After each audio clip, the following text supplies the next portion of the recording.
Hello, today's podcast is brought to you by Audible.com. Audible is awesome. I use it all the time. I'm actually currently listening to The Grapes of Wrath by John Steinbeck. If I have to listen to Evan talk about Audible one more time, I'm going to kill him. But it really actually is a great resource. It's fantastic. Whatever you're doing. Are you driving? Are you at work? Are you jogging? You can listen to Audible. And you can actually get a free 30-day trial and audiobook download by going to audibletrials.com/queer.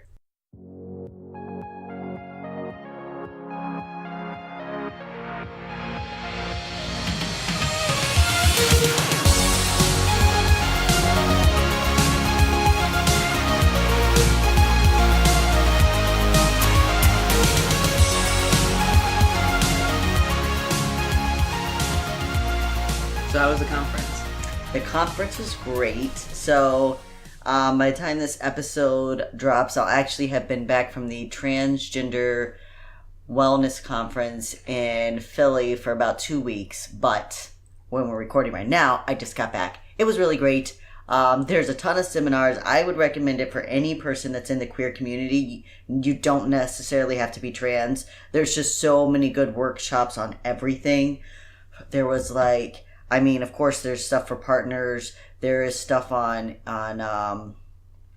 there's a lot of things for non-binary individuals. There's things for trans people. There's things for female to male transgender people, male to female transgender individuals. There's a bunch, everybody who's somebody in the trans community for the most part was there, so that was cool. A lot of trans guys.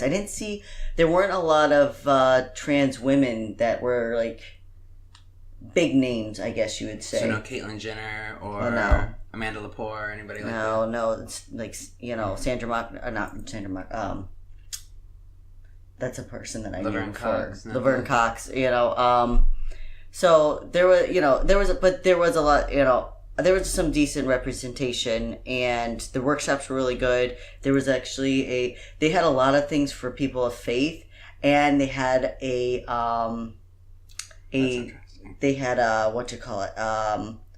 so they had these afternoon meetings for people of faith could come together, but on the last day they had one for atheist and non-theist. Oh wow, that's interesting. Yeah, it was really nice. Did they have any AA things or anything like that? Yes, there was an AA meeting every afternoon. So there was recovery meetings, and it was really, they said AA, but we just did a general 12-step format. Yeah. So it didn't matter if you were in AA or not, as long as if you were in recovery and you needed a meeting, there was something there every week or every day. So that was nice. So where can people find more information about this conference at? So if you go to, you just Google Philly Trans Conference. It's every single year. The conference is free. The only thing, of course, you would have to take care of is getting there and where you stay. We stayed in an Airbnb in the area. It was really good. My only thing is parking. Either go with a group of people or take a train or something. There's good transportation around. There's a subway, there's buses, there's all kinds of public transportation. Don't drive your car into Philly. It's incredibly expensive to park there. But food is great. The area is great. There's so much to do. If you love history, especially if you love art, if you love good food, those are the 3 things in Philly that I suggest. Okay, so it's a free conference. Yep. So because you don't have to register or anything, how do they ensure that only people that they want in there are in there? Well, the conference is open to everyone. So if someone is creating a problem, there is a security team so they could get them out of there. They don't vet people. You sign up online, or you can sign up the day of. You can go there and sign up. You sign up online. They only ask a few basic questions. They do ask you how you identify. But there's also a professional track. So there was a lot of people that were there in professional communities that just wanted to know better how to deal with transgender, non-binary individuals. Employees and stuff? Yeah, employees. Yeah, healthcare providers. Any business that wanted to just have some awareness on LGBTQ issues. Could send someone there. So there's a professional track. So it's not like there was it wasn't just trans individuals. There's a lot of cisgender individuals, but it's all about education and just learning how to better be an ally and support the community, basically. Exactly. The only two things that I was surprised at, well, no, one I was surprised. There was not a seminar for unsupportive family. There was one that thing. Is surprising. That was very surprising Maybe to you me. can host that next Maybe year. I will. Now, there was one thing for culturally conservative families, but that was for people of color. Not that you couldn't go, but it dealt with those issues. And that was the only thing that I saw there. Yeah. So otherwise, there was nothing for unsupportive family, which I was very surprised in that kind of conference. And there was nothing for queer history. There was one woman who spoke about two-spirit individuals and kind of gave, obviously, a history of Native American, Native American culture and history with that. But there was nothing about, like, our history. I think that's important. History's important. Maybe we could have a booth next year. Maybe we could have a booth. All things that we should try to do next year. Absolutely. But yeah, it was a really great conference. I would definitely suggest it for any queer individual. But what were you doing while I was gone? This weekend, well, actually, you were gone for longer than a weekend. I worked a lot on our social media, mainly on Pinterest and Twitter. Mm-hmm. I've been pinning a lot of queer positive information, queer positive things. I've done a few funny boards. We have like a little food recipe board just for people who want something to eat. Because Pinterest. Because guess what? Gay people eat too. No, we don't. Some of us don't, but you should. I didn't. If you're not. I did include a little disclaimer that not all recipes are bottom friendly because there are a lot of cheese recipes on there. And it doesn't always go so well. But mostly just working on our social media, trying to get new followers and listeners and responding to people who are asking for help and assistance. Or the best thing I got to do so far was somebody messaged us and asked, how do I come out to my parents? I'm ready to come out. What should I do? Yeah. That was really nice for me. I got to help her. She hasn't messaged me back since, but she is still active on Instagram, so I'm assuming everything went good. Yeah. But yeah, I've spent a lot of time working on the podcast and stuff. So. Yeah. Wait, so we're basically on every form of social media now. Like, Literally. Tumblr, Pinterest, Instagram, Twitter, Facebook. And we're even coming to YouTube. Oh, yeah, we're coming to YouTube. So, like, whatever your social media you like, and everything is a little different. So it's not like you're going to get one thing across the board, like some people do, where they just, yes, there will be some posts that cross over, but especially when we're dropping our episodes, we let everybody know when our episodes drop. Exactly. But there's just different things. Like our Instagram has stories of people in the queer community, even now. If you're a queer comedian, we could use a story. Oh, yeah, definitely. I'd love to have a queer comedian. There's, and then our Pinterest has all these different boards. There's a board for each episode that we do. And then, like Paul said, there's a board on food. There's boards on music. And I have things books. we have things like queer Halloween costumes. So if you want ideas for, your significant other and you, we have makeup tips. We have drag queens. We have, the board for every episode has links to different articles if you want more information. So the Marcia B. Johnson will link to all different websites where you can learn more. And the Twitter, we have a lot of memes and GIFs, and it's just Twitter. Tweeter thing. If you want to reach out to us, Twitter will be the best way because you can add us, you can direct message us. On Facebook, we post more business-related information. We have our support group. Mm-hmm. We also have our queer This Day in Queer History, which we do about once a week. We'll drop a day in history that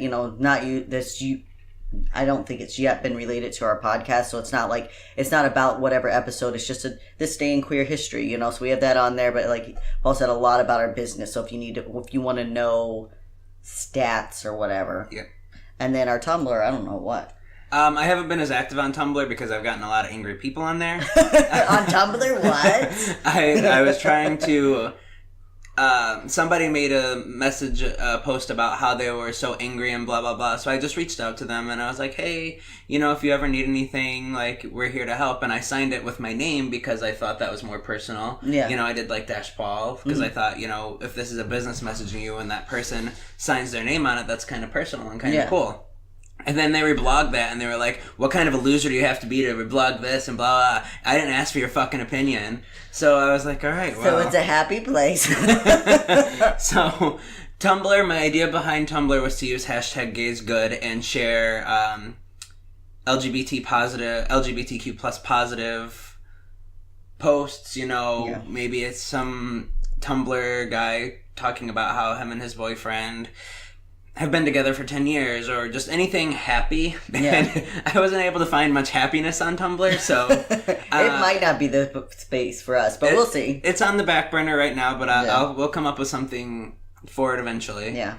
But yeah. And if you just like to read, our blog is live on yourqueerstory.com, and we also we post links on our different social media. So we're slowly getting that up and running, but we've got a couple articles out there on coming out. I have one about my transition and how I just take it a day at a time. So little things. I have another one that's saved that I'm about to publish about dealing with toxic family. Nice. So that's a fun one. Which, by the way, before you publish it, talk to me, because I'm going to teach you what to do. So okay, nice. Yeah, tell me what to do. So anyways, so we have different things. So we're all over the place. Whatever you need, we're here for you.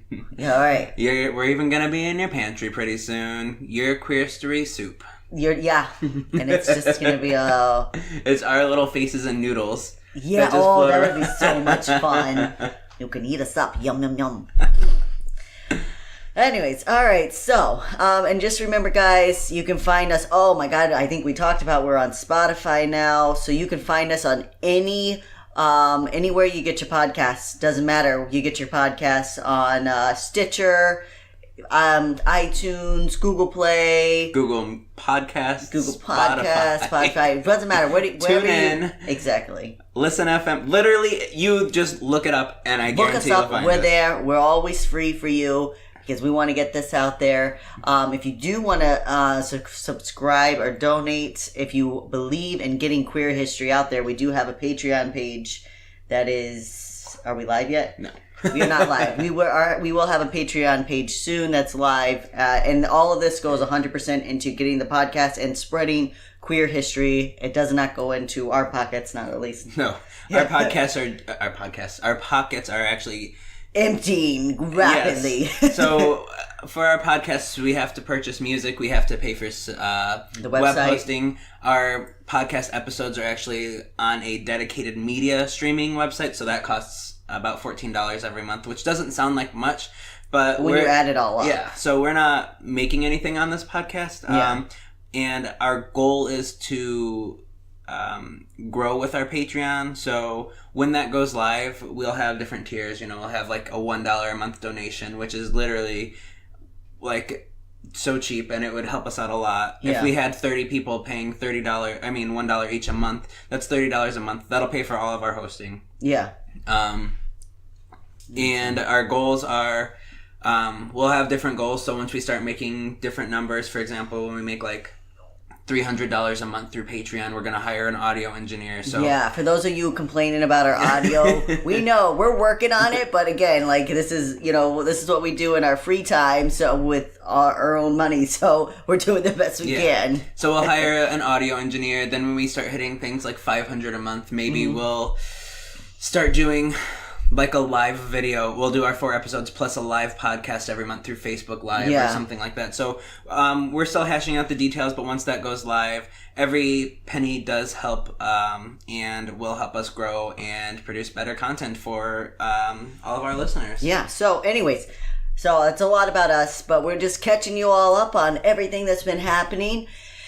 And we hope that you will continue to like us at Your Queer Story at any of your social media, download our podcast, and share it with your friends. And your unsupportive family members, because maybe if they learn a little history, they wouldn't be so hateful. Maybe they'll come around.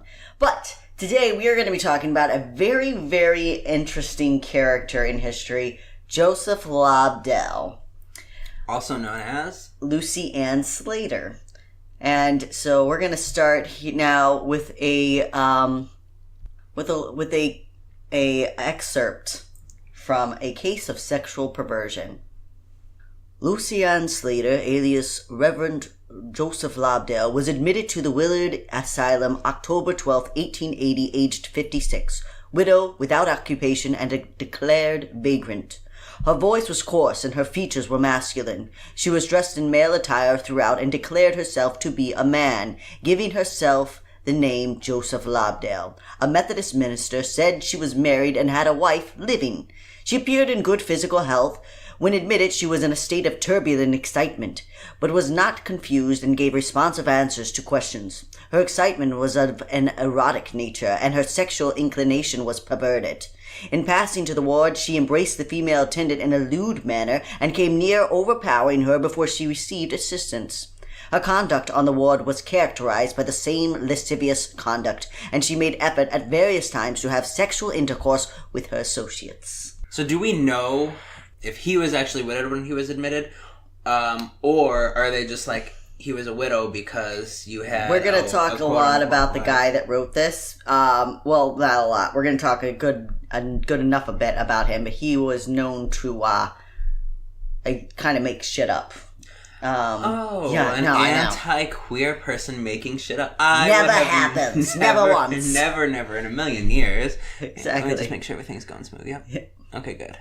Yeah, no, they never do. So the statement just read was the original paragraph of A Case of Sexual Perversion, which was written by Dr. P.M. Wise. The doctor was a sexologist who studied Joseph Lobdell during his incarceration at Willard Asylum. The case study would be widely read and sensationalized around the world as people became riveted by Joseph's story.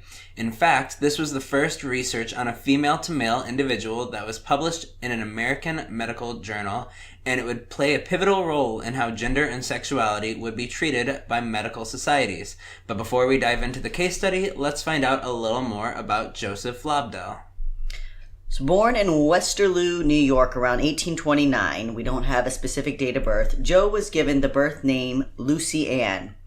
It is important that we know Joe's birth name, as there is much information published about him, and much of it is written using only his birth name or frequently facilitating between his two names of Lucy and Joe. So whenever I was doing research, even with queer authors, it was either Lucy Ann Slater or Joseph Lobdell. Like, I was surprised Michael Bronsky, the queer historian who writes A Queer History of the United States of America, referred to Lobdell as Lucy Ann Slater, never, only mentioned the name Lobdell in passing, or Joseph Lobdell in passing. So, but it was like he lived two separate lives, and they're both fascinating. So, but in fact, Lobdell even wrote a short autobiography in 1855 titled Narrative of Lucy Ann Lobdell, the Female Huntress of Delaware and Sullivan Counties. Lobdell was the child of a lumberman and grew up in the woods, perfecting the sports of hunting, fishing, and trapping. He was also an avid reader, a violinist, and a bit of an intellectual, especially in an era where women were thought only as wives and mothers.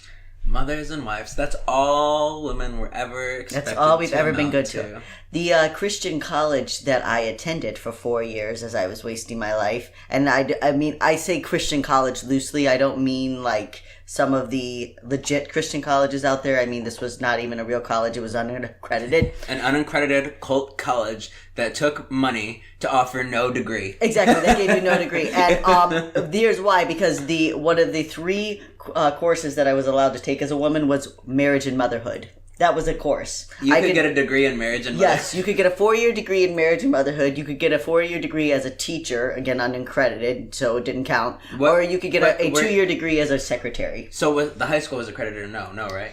My high school, I was lucky because for the 4 years that I was in high school, we were accredited. That school has been around for almost 40 years, and that is the only 4 years that they were an accredited high school. And then they pulled it because the government was getting too interfering, and so they haven't been accredited since. That's unfortunate. So yeah. The teachers who get a non-accredited degree go to teach at the high school to teach non-accredited courses. Exactly. The only place that my teaching degree would have been valid or would be valid today is in any IFB, that's Independent Fundamental Baptist church, that has its own school. And a lot of them do, but it's all just made up horse shit that they, Which, if you're living in the cult and you go to the college should be free. Oh, no, No, the reason being because that's the only place you're allowed to use your degree. You would think so, but no. I worked a full-time job in college and went to college and still, And didn't you say they, brainwashed you by, just making sure you were so tired, exhausted all the time. So like you just like would put your whole you had heart no into time. You go to college all day. So I would wake up at 5 a.m. because we were required to wake up and do a daily devotion. So you wake up in the morning, you take your shower, you get ready, you do your devotion. What's a daily devotion? It's reading and praying. You know, reading your Bible and praying.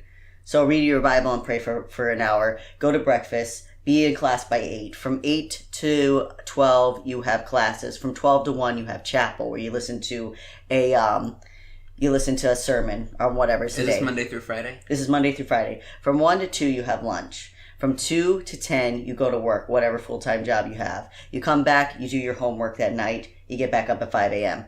On the weekends, you get up at 6 a.m. because you get to sleep in an hour. Then on Saturdays, we went to Chicago because we were right outside Chicago. Chicago all day long from 9 in the morning until 10 or 12 at night, depending. And you're out there trying to get people to come to church.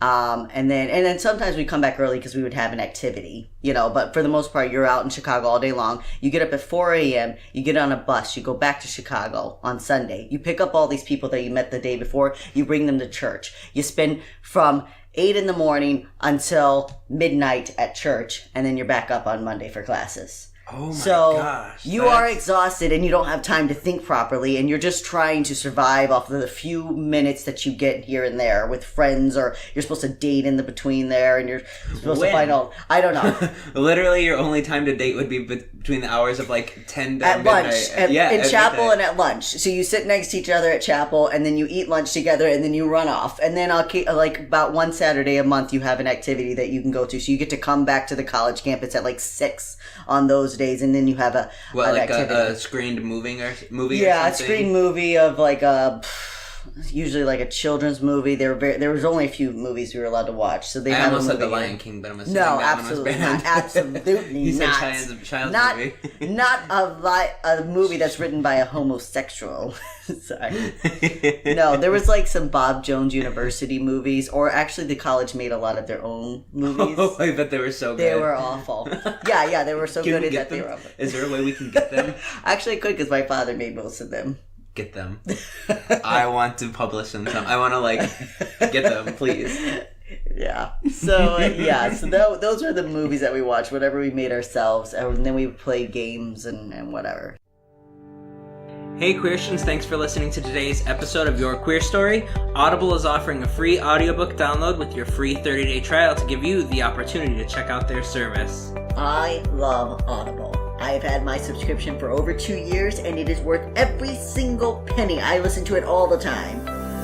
I hate to read, but I love listening to things while I work. Audible gives me the opportunity to listen to the best-selling books while I'm at my computer or driving, and makes the day fly by. And the best part is that Audible offers a wide variety of queer-friendly books as well. So you can listen to anything from The Queer History of the United States by Michael Bronski to over 200 LGBTQ fantasy novels.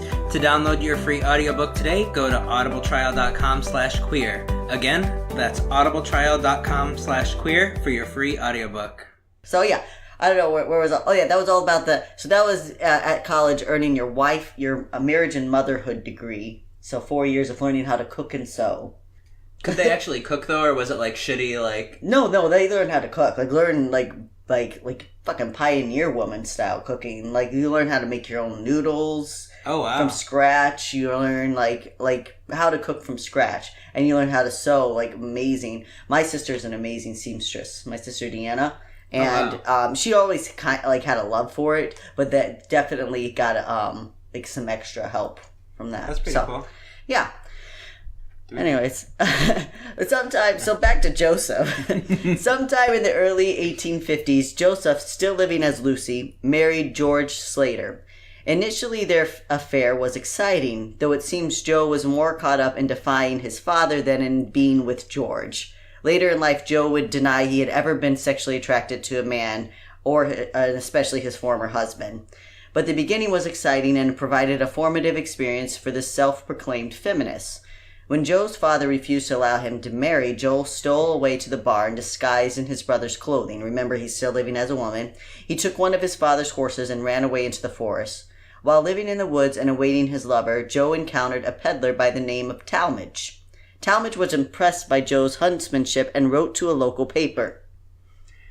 I must relate an adventure that I met with a few days since, as I was trudging along one afternoon in the town of Fremont, one of the border towns of Sullivan County. I was overtaken by what I, at first, supposed was a young man, with a rifle on his shoulder. Being well pleased with the idea of having company through the woods, I turned round and said, "Good afternoon, sir." "Good afternoon," replied my new acquaintance, but in a tone of voice that sounded rather peculiar. My suspicions were at once aroused, and to satisfy myself, I made some inquiries in regard to hunting, which were readily answered by the young lady whom I had thus encountered. So this was actually a big experience for Joe because it was the first time that he was ever mistook for a man. So I don't know. Is it offensive to ask that like the first time somebody like identified you as a man? Is that like? Oh, that was nice. No, it's not offensive to ask because I think like everyone's different. Everybody's trans journey is different. Mm-hmm. So some people know from a very young age that they are transgender, that they're in the wrong body, that they, this is not the identity that they want or that they are.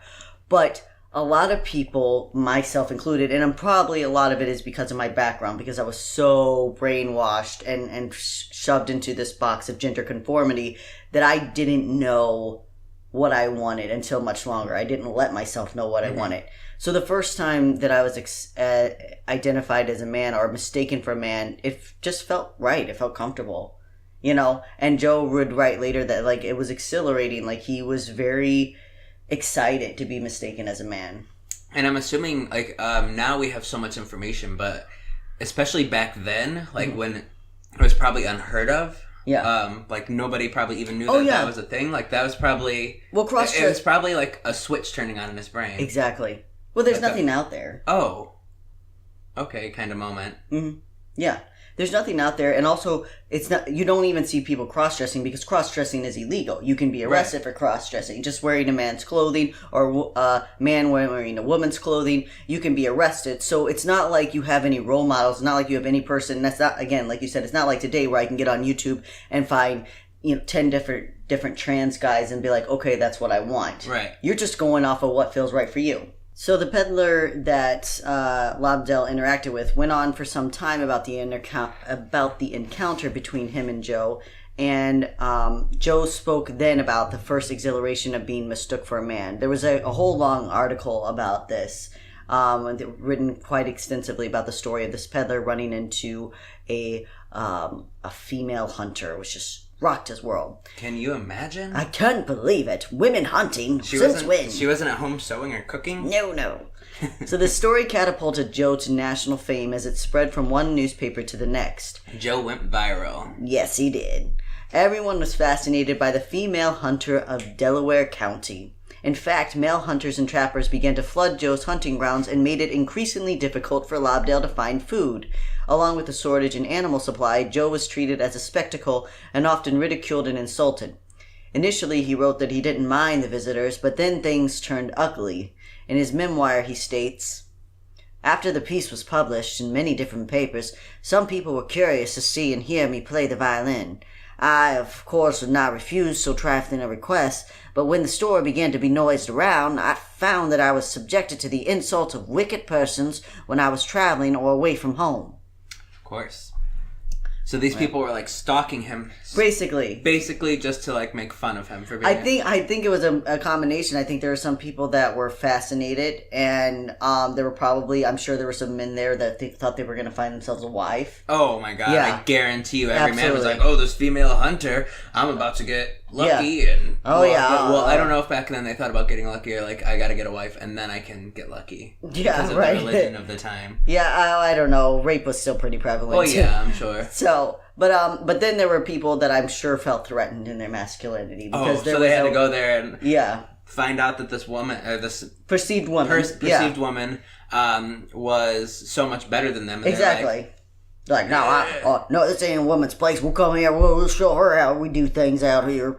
And then she's got like 20 times the amount of stuff that they have. Exactly. So Joe and George Slater eventually married. but Lobdell continued to pursue his love of hunting and being in the outdoors.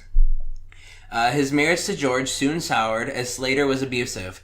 Some accounts state that Slater abandoned George, others state that Joe left for his safety. From Lobdell's writing, we can only tell that they separated when Joe realized he was pregnant.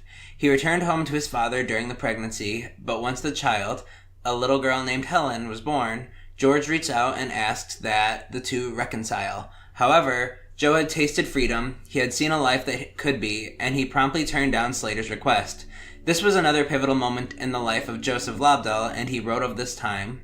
After I received Mr. Slater's letter, I wrote a reply, stating to him that he might come and see his child, but, at the conclusion, said that I did not believe he would see me again, for I had made up my mind to leave after reading his letter, and as I had several reasons for leaving home, of which I shall treat on, I at once will state them.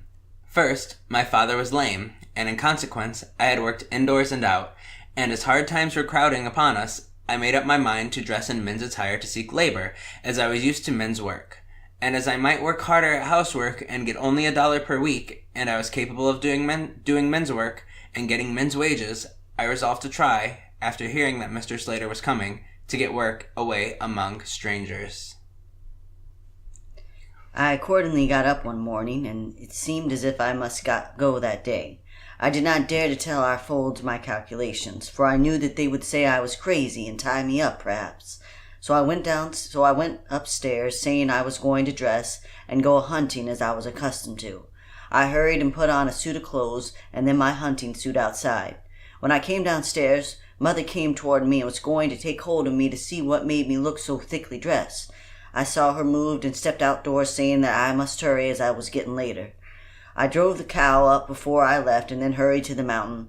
I could not even kiss my little Helen, nor tell her how her mother was going to seek employment to get a little spot to live and earn something for her as she grew up.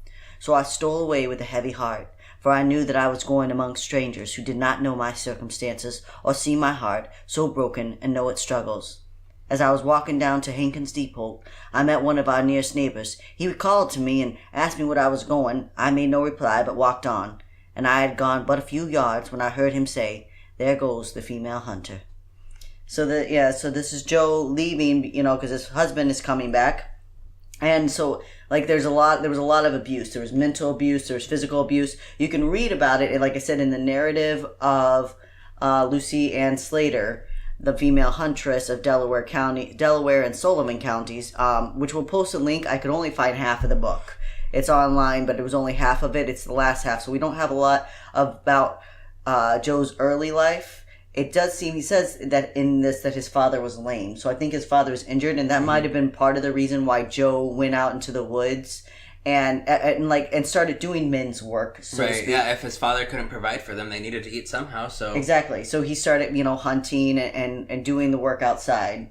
He does mention... Well, no, he doesn't mention. But perhaps maybe his father was hurt in an accident after he had already kind of been with Joe outside, teaching him some things, because he had to have learned somehow, right? Yeah, he had to. I mean, and he could have taught himself. You never know. Yeah, that's very true. But yeah, I don't know. I mean, his father was a lumberman for several years. So maybe he got hurt during work. Exactly. By this time, by the time Joe gets married, gets pregnant, and leaves his abusive husband for his own and him and his child's safety, and goes back and lives with his parents. So it could have been, any time through there. I mean, his father's older now. He could have been injured later on in life. We don't know. It just talks about how his mother and father are there, and so, but he's running away because his right. And the fucked up thing is that if he would have been there when the husband came back, they probably would have been forced back together by society and the parents. Exactly. Oh no, that's your husband. You have a kid together. You have to be with him. This is the mid-1800s. You don't get divorced. Right. Joe would have had no say in it either. Joe would have had to... Right, because he was a perceived woman. So his position would have been go back to your husband and take care of him. If you're getting hit, it's your fault. Exactly.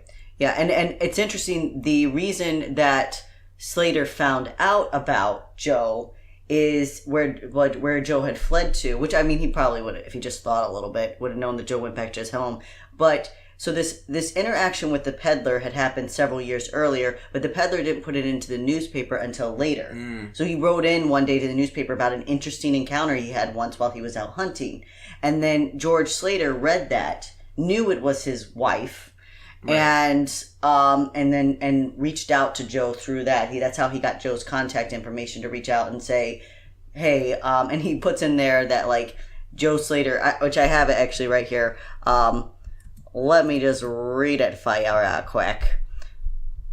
On the, I wasn't going to put it in here, but I figure, Miss Lucy A. Lobdell, as you call yourself, but which is Slater truly, but I address you as you call yourself to please you.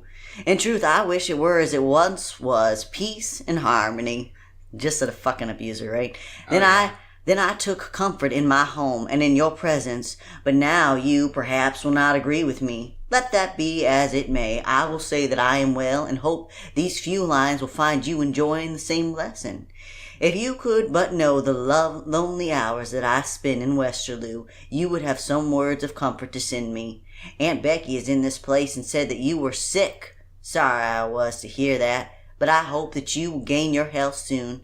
This news I have just heard, but how long you have been ill I did not hear. I wish you would write as soon as you get this, and let me know how you and that dear little child are. I long to see it once more, and if I hear favorable news from you, I will be at your place soon. But if you talk as if you would like to see the best friend you have in the world, you must say something favorable to me. For I do not wish to come and go to any place unless I am wanted. You must give my best wishes to your parents and brother and sister and all inquiring friends. Tell them that I wish to see them all. Now I will close and say that I bid you do as you see best for yourself. You are capable of doing your own business, and I hope you will always not forget your best friend, George W. Slater. So that was in the newspaper? No, this was George writing back to Lucy. I was like, if he publishes in the newspaper, that's like true psychopathic. I mean, this is on the national newspaper. No, he wrote that, and then Lucy put that in her Lucy put that in their narrative, and says that their stomach turned at the thought of George referring to themselves as best friend. It's true psychopathic nature. Like, right? You're abusing this person. Exactly. And you're like, well, remember all those good times we had? No, I don't, actually. So, over the next 8 years, Joe lived in the forest, wandering about, earning a living, and returning only to visit his daughter briefly and leave his mother money to care for his child. For a good portion of this time, Joe camped with the Native Americans of northern Minnesota, always presenting and living as a man. I don't know what tribes they are. Joe writes about living with the Native Americans, and that's all I have. But he spent most of his time living among them as a man. That's incredible. I know. His writing and his memoirs speak of the great injustice he saw in the treatment of women. He was disgusted by a female's place in the home and wrote of the importance in equal pay and opportunity. Because of Joe's strong stance on feminist issues, some writers through the years have tried to paint Lobdell as simply a lesbian who wanted to find the best way to live freely in a man's world. However, his insistence on his gender in later years defies this. We must be careful not to mistake orientation for gender or political stance as gender identification. Right. If he had never... The thing is, later in his life, he was very adamant, no, I'm a man. Yeah, regardless of what the consequences were, he did not change that he was a man. Right. He spent the last years of his life in an institution because he would not back down. Exactly. And while it is hard to say someone's identification, he is very adamant. Because he's not alive today, we can't really do as much research, but the fact that he's so adamant and saying that he is a male, it really presents him as a trans man. Yeah, it does. And I think that's what one historian had written. That's what a couple historians have written. They said that if Lucy Ann Slater was alive today, she probably would have identified as a trans man. That's an actual statement that I took from the encyclopedia. That's not my words. And but then, like I said, there's historians like Michael Bronski who only referred to Joe as Lucy Ann Slater, and then there's Emily Skidmore who wrote the book True Sex that classifies Joseph Lobdell only as a trans man.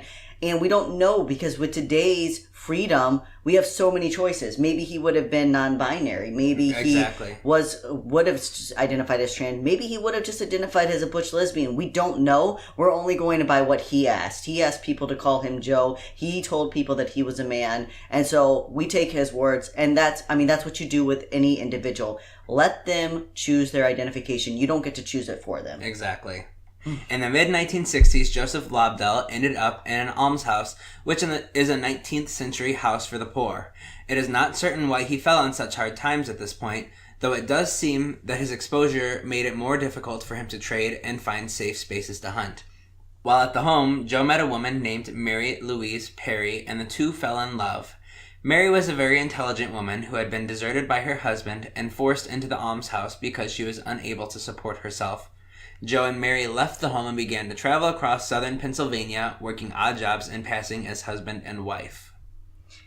However, by 1871, their secret was outed. As more and more people began to learn that Joe was born a woman, local newspapers published stories either as interesting sidebars or as warnings for the public. One paper wrote, "Much has been said and written about lately concerning two dilapidated specimens of humanity who have been wandering around through this region of country for nearly 3 years and who have been representing themselves as man and wife and call themselves Joseph Israel Lobdell and Mrs. Lobdell." As the story caught wind, the term romantic paupers was coined in reference to the pair.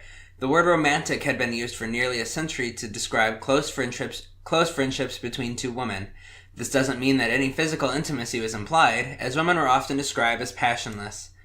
Gay historian George Chauncey once joked, "In the context of female passionlessness, there was no place for lesbianism as it is currently understood. If women could not have even responded with sexual enthusiasm to the advance of men, how could they possibly stimulate sexual excitement between themselves?" I mean, if How could they? Right? If a man doesn't get you going, then what's going to get you going? I don't know. This man who's 40 years older than you didn't get you excited in the... How could that... Your father's best friend who wants to marry you when you're 16 cannot understand why you're not fascinated by his wrinkled penis.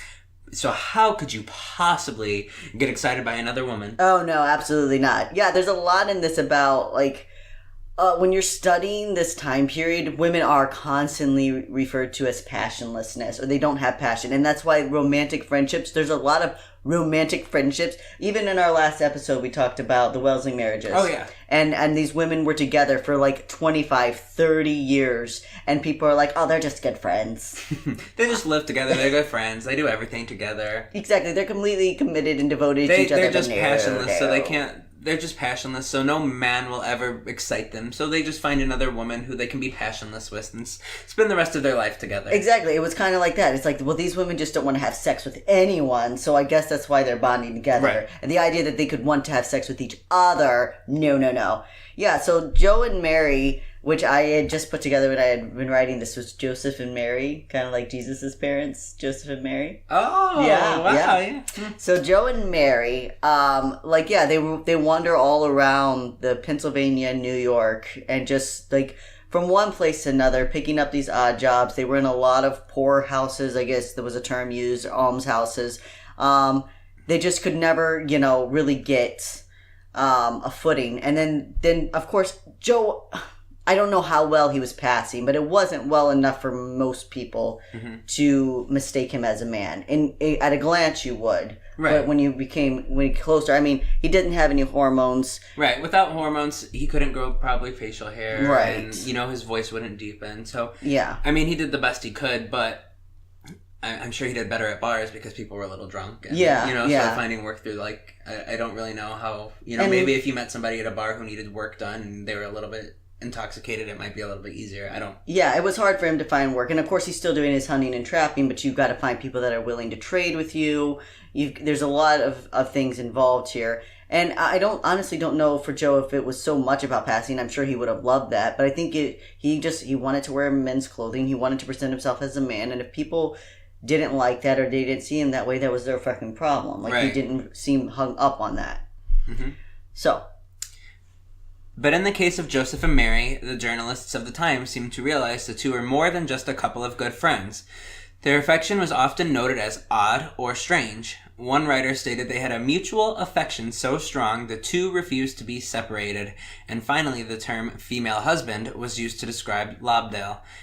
It appeared everyone knew about the true nature of the pair's relationship, and there were little consequences, which is pretty incredible. Yeah. Because at that time, like you said, cross-dressing alone was enough to get you arrested.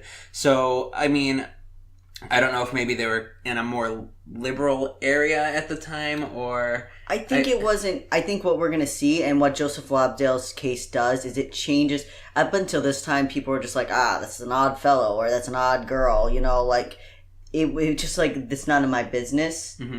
And then his case becomes so sensationalized that suddenly people start thinking like, well, it has to be our business. It's like conservatives today. Yeah, so it goes from everybody do their own thing to now, nope, that's against God, so we're going to make sure it turns into a witch hunt, probably. And it turns into, this irrational fear. Well, what if that happens to my child? And like, it just like, it's a couple people that are very anti-queer coming out and saying, we need to make this an issue. And the rest of the world is like, we don't really care. And they're like, no, we need to care. Why I didn't get gay married, so why can somebody else get gay married? Exactly right. Stupid shit people come up with. Yeah, seriously. Yeah. Where was I? No, yeah. Well, they faced, Yeah. So while they faced brief imprisonments and stays in institutions, for the most part, Lobdell and Perry were free to roam about New York and Pennsylvania throughout the 1970s. Yeah, there is one case where Joe was imprisoned and Perry had to file because he was getting sick. And she had to file for him to be released. But otherwise, like, it was usually a night in jail, slap on the wrist, a small fine, which is another thing we put into why are they poor, because we're about to talk about why this was an issue. Them being poor became an issue. But again, Joe can't trade anywhere. He's constantly having to pay fines for cross-dressing and to get out of prison and for meaningless shit. Yep. That's no reason. That's for no reason, and and that's what trans people face today. Exactly. All these fees that we have to pay just to live a life that other people live. Mm-hmm. Take away surgeries and all the self-affirmation things that we do. We have basic medical needs that we have to pay more for. We've got to pay for our name changes, and some places charge exorbitant amounts of money for name changes. I had a friend that came up from Florida, and I think they said they had to pay $400 just for their name change. And that's not even all like going out to change it among. That's just a file to have your name changed. Now, for anybody who's thinking, well, that's your choice. Yeah. Imagine living knowing that you're not how you should be. Exactly. And you can't say that, well, that's your choice. Imagine waking up every day and feeling you're not who you are meant to be. Yeah. And knowing that that's hurting you, it could really mess with your mental state. And so while you're saying that these aren't needed things, they really are. And insurance should pay for them no matter where you are or who you are. Well, because it's interesting because, once again, on Facebook, I had a friend who posted about the high suicide rate in the trans community. And he was asking, why do you think trans people have such a high suicide rate? And, I named the regular things about because of big as social rejection, not being able to have access to proper medical needs. And he was like, yeah, but don't you think it's still higher? And it seemed like they were edging for me to say because trans people are mentally unstable. Yeah, that's always the exactly argument. And the honest thing is, as a trans person, you have only two choices. You can live in a mental hell where you just constantly deny who you are, or you can try to find affirmation, and you will have to face a lot of social backlash. Those are your two choices. Right. Neither one is easy. It gets easier through time. Yes. I believe in being authentic to yourself, but they are not easy choices. And yes, it causes a mental strain because society insists on making it hard whenever you want to just be authentic. Yep. And by the way, if you are facing these issues, you can always talk to us. And if you message us directly on Twitter or anywhere, you will get a direct response from one of the two of us. Yes. If you'd like more of a community, we do have a support group. But if you just need somebody to talk to, you can always reach out to us. And we have resources posted on our social media. We have a specific trans support line. It's by trans people, for trans people. So, we have a lot of resources out there. So please reach out if you need help. Mm-hmm. But in 1977, Joe purchased a few acres of land in Wayne County, Pennsylvania. While it seemed the couple were finally becoming more stable, they still struggled with finances. At this time, Joe began to call himself Reverend Lobdell and would go from county to county with his wife, preaching incoherent messages and begging for food and money. There really doesn't seem like he had a solid message. Like, he really did seem to be kind of all over the place with his... Now, was he preaching religious things, or was he just preaching anything? It was religious, but it was his religion, and it's hard to tell... His own religion? Well, yeah, and that's the thing. Like, I don't know in today's age, it might have made sense, like, just love your common man. But everything that I read about from the newspaper articles, from personal testimonies, was all that it was just this jumbled mess that didn't make sense. And it could just be that it didn't make sense with the mainline Christianity of the time. It probably was more... It probably related more towards... I don't know, maybe Buddhism or things like that. Could have like been. Find your happiness and be happy, because maybe he was trying to be maybe he was trying to spread a message of love and acceptance to try and help. He could have been trying to be an activist, or he could have just been trying to make money. I don't think there's really any information on what it was. Exactly. There is no information, and another thing is, I mean, anyone was automatically thrown off by the fact that he was in men's clothing and calling himself a man, because there was reverend at that. Reverend, right? There were women preachers at this time, right, but they identified as women. So just the fact that you go up and you see this guy in men's clothing calling himself a man, and you don't think he's a man, that throws people off, and they are shut down to whatever message you're preaching. So whatever, but he was very. I will say that it seems from the testimony, at least, and we don't know for sure because prejudice and bigotry could have played a part. It seems that he was very annoying with it. Yeah. So, frankly, it seems that Lobdell's neighbors were much more irritated by the preaching and the begging. Real quick. Just before we start.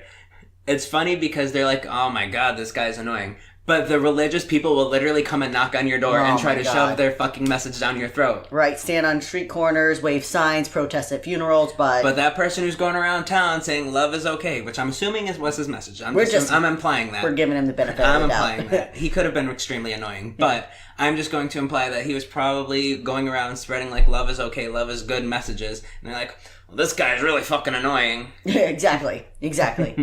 So it seems that Lobdell's neighbors were much more irritated by the preaching and the begging, and not so much bothered by the pair's relationship, or that Joe lived as a man.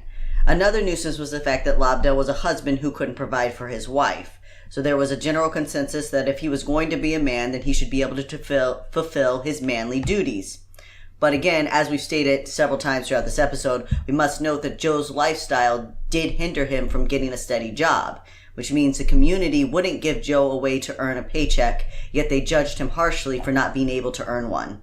This is extremely similar to how, until pretty recently, a lot of employers were extremely prejudiced against transgender individuals, so nobody would hire a transgender individual. So they had to resort to sex work because they had to live somehow. But then everybody was like, well, if you're transgender, you're just a whore, you're a prostitute, you're this or that. But nobody would give them a way to make money. Exactly, not taking any accountability. Right, how the hell were they supposed to live? Exactly. And I mean, it still is unfortunately a problem today. Fortunately, it is getting better. You see a lot of big businesses having trans-inclusive programs. Trans-inclusive programs. They have a whole, standard way of how to help your employee come out as transgender and how to facilitate them and grow them as an individual, which is extremely great. But unfortunately, that wasn't always the case. So exactly, how were they supposed to live? What are you supposed to do? No one will give you a job. No one will trade with you. Not even like McDonald's. Like, you can't even go flip burgers. Right, yeah. And so, in Joe's day, he can't sell his furs and his meat to anyone because they don't want to trade with the crazy guy. He can't get a solid job. He can only pick up a couple days' work here and there. And so on top of all, but then everybody's judging him. And at this time, there was a shift because up until then, and again, we talked about this last episode about how through the 19th century, Christianity was very much a socialist organization. And then towards the end, in the turn of the 20th century, poverty began to shift from a pitied state to a vilified state. With the rise of capitalism, those who were poor were now seen as lazy scum, regardless of their situation or experience. So, in 1880, Joseph's own brother ordered that Joe be tried in an insanity hearing in Delaware County, New York. 14 men testified that Lobdell was of unsound mind. Neighbor Harry Walsh said, "She is insane without doubt and incapable of governing herself or of managing her property." Others testified that they found Joe intelligent, but his desire to wear men's clothing and his lifestyle were what made him insane. In 1881, Joseph Lobdell was involuntarily committed to the Willard Psychiatric Center, and he would spend the rest of his life in the institution. While at Willard, Lobdell was placed under the care of sexologist P.M. Wise. Wise was a passionate student of the study of inversion theory, and it was Lobdell's case that solidified him in medical history. Not for any good reasons, but he did create an unintended awareness of lesbians and transgender individuals. In fact, Wise was the first person to put the word lesbian into a medical journal. For this reason, some lesbians have tried to claim Joe for their own. Yet, as we have stated, Joseph demanded for most of his life he was a man, despite harsh backlash. So this is something that you see repeat itself in history time and time again. The queer community gets put under, goes underground because of societal, disagreements. The queer community continues to disappear. And then, it'll be unheard of for like a generation. Then suddenly somebody publishes something anti-gay, anti-queer, and then all of the underground people who have been thinking there's something wrong with them, they're like, wait, I'm not the only one? Exactly. And then they have an uprising because they're like, well, if I'm not the only one, who else is? Exactly. And then they meet each other, small communities form, and then we come out and are proud as we are today. So keep trying, motherfuckers. That's right. We keep coming back.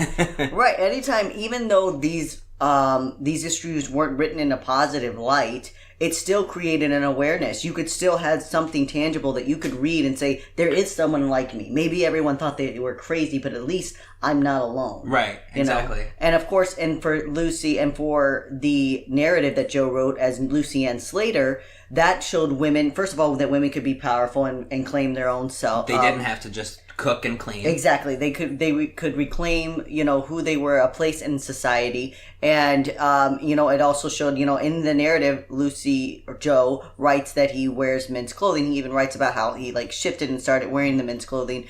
But again, showing that women could wear what they wanted, or you don't have to be binary. These are all issues that Lobdell's case created an awareness. Yep. So Dr. Wise was obsessed and repulsed by Lobdell. He referred to Joe as a deviant with a mental disease. According to Wise, Joe had a maniacal attack which landed Lobdell into the institution. However, we could find no other mention of Lobdell ever attacking anyone. It is clear that the doctor's skewed perception of Joe caused him to present a distorted picture of Lobdell. He was very thorough in his questioning of Joe and Mary's relationship. The following was recorded from his questions to Lobdell. It appears that she made frequent attempts at sexual intercourse with her companion and believed them successful. That she believed herself to possess virility and the cohabitation of a male. That she had not consummated with her husband, but with her late companion, nuptial satisfaction was complete. So he's like, this woman thinks that she's had sex, but she doesn't have a penis, so there's no way she had sex. Exactly. And also talking about orgasm. Of course, obviously the two consummated their marriage and that they had sex because they had a kid, right. But Joe just made it clear that he never got aroused or got off from his husband, and Lobdell was just shocked that Joe could possibly think he could have sex with a man or a woman. Right. All right. So, during an examination of Joe, the doctor noted a peculiar organ. This suggests that Lobdell may have been intersex. Information on intersex individuals breaks off sharply at the turn of the 20th century. Whereas before we had records of hermaphrodites, an offensive and inappropriate word today, just so our listeners know. With the emergence of the study of homosexuality, all queer people were lumped under this umbrella term. For almost 100 years, we see countless cases of bisexuals, transgender folk, and intersex individuals all lumped in with the gays. This can make accurate research difficult at times. Once again, we cannot fully say what label Joe would have felt comfortable taking today, but we do know that he was as queer as they come. Take people's fucking words. When they tell you who they are, just take it and be grateful that they took time to out themselves to you if they chose to, because that was their choice. That is not your right. So, in 1883, we saw the release of Wise's journal, A Case of Sexual Perversion, in the Waupun Times. Joseph Lobdell's story once again erupted on the national scene. As we mentioned earlier, Joe's study was one of the first studies on sexual inversion in women, and one of the first studies to detail an affair between two women, or at least what appeared to be two women. While the article sparked much conversation, little of it was kind. Lobdell was seen as a very sick individual and a danger to society. Indeed, Wise had written that Joe had threatened the lives of his companions and himself. Whether this was through physical attacks or merely the societal threat of his lifestyle, we do not know.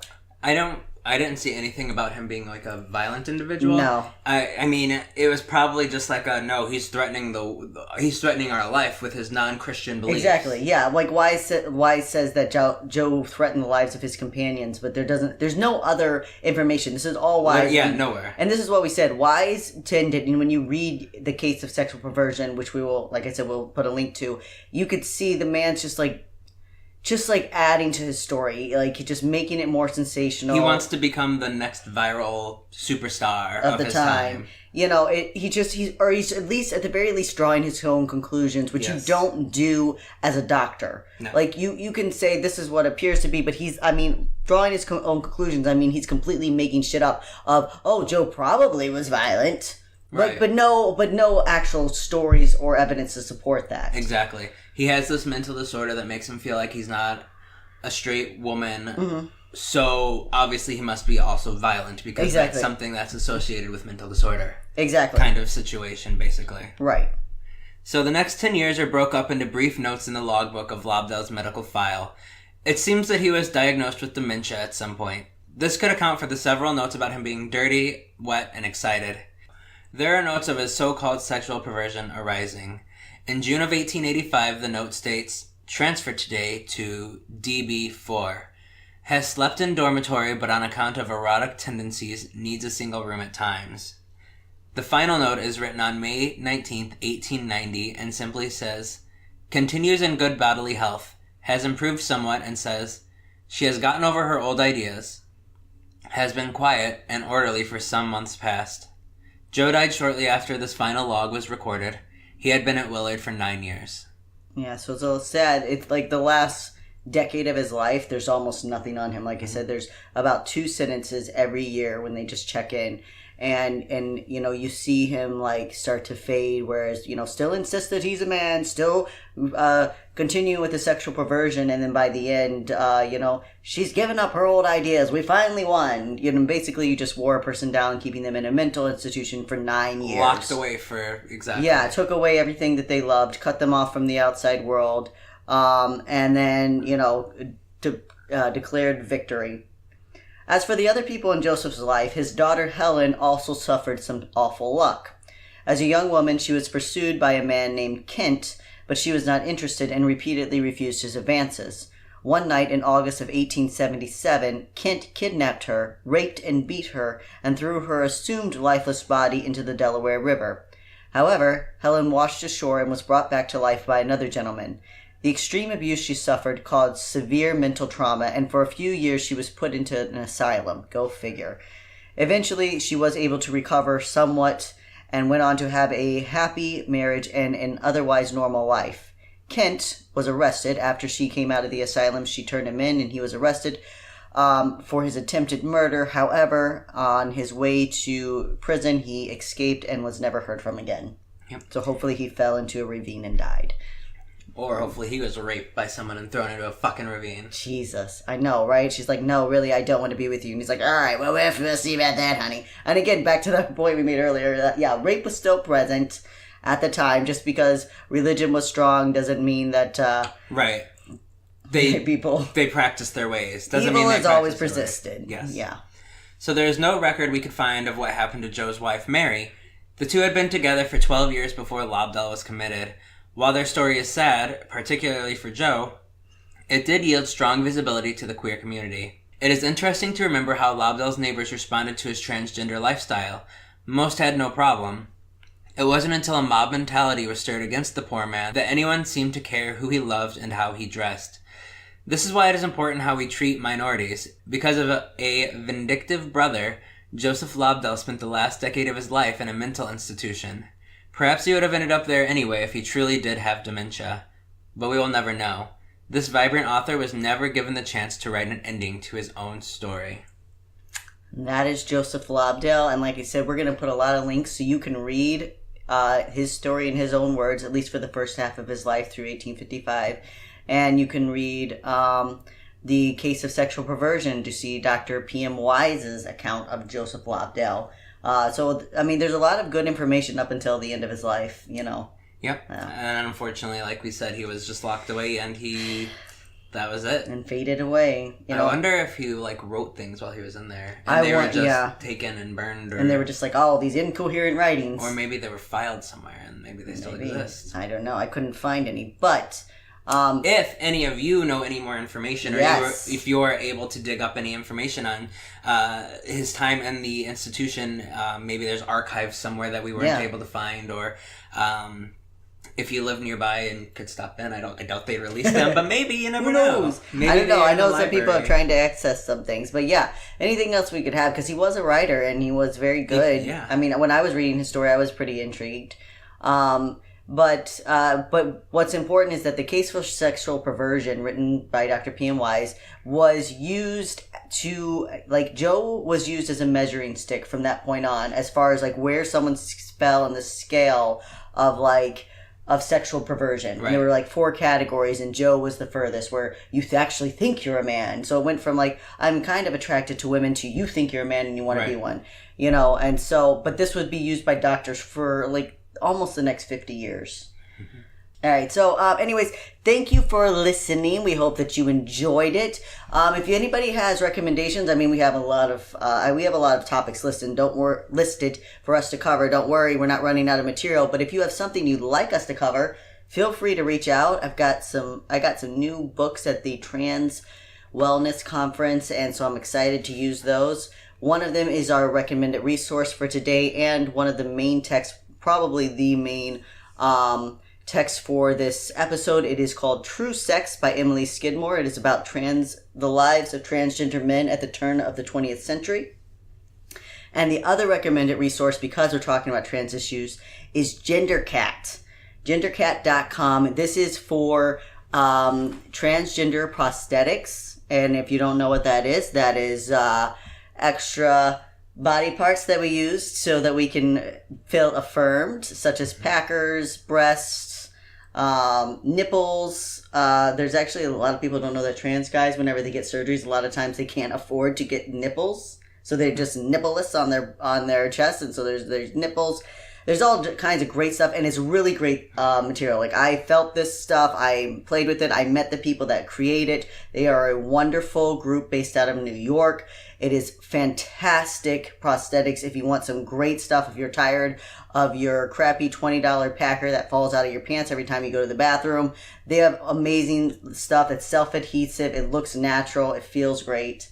So that's my recommendation. Again, gendercat.com. Check them out. Yep. And again, you can follow us on any social media, literally, at Your Queer Story.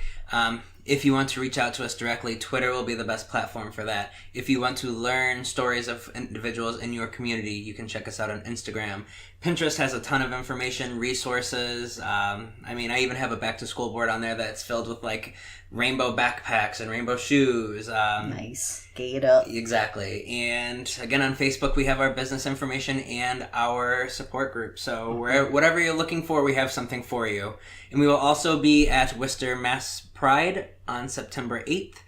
So if you live on the East Coast, New England area, you can stop by and check us out. We'll have a booth. We'll be playing an episode that we pre-recorded. Initially, we did want to do a live podcast, but due to the nature of Pride, that's not something we can really do. Yeah. But we will definitely be providing some information. We'll be there in person to talk to you, to interview you, to take your stories, and to share some queer love. Exactly, yeah. Come get your picture. We'll take your picture, we get your story, and we'll put it on our Instagram wall and wherever else. So we're really looking for that. So stay queer. Don't get a lobotomy. And, Okay, bye. Okay, bye, Christians.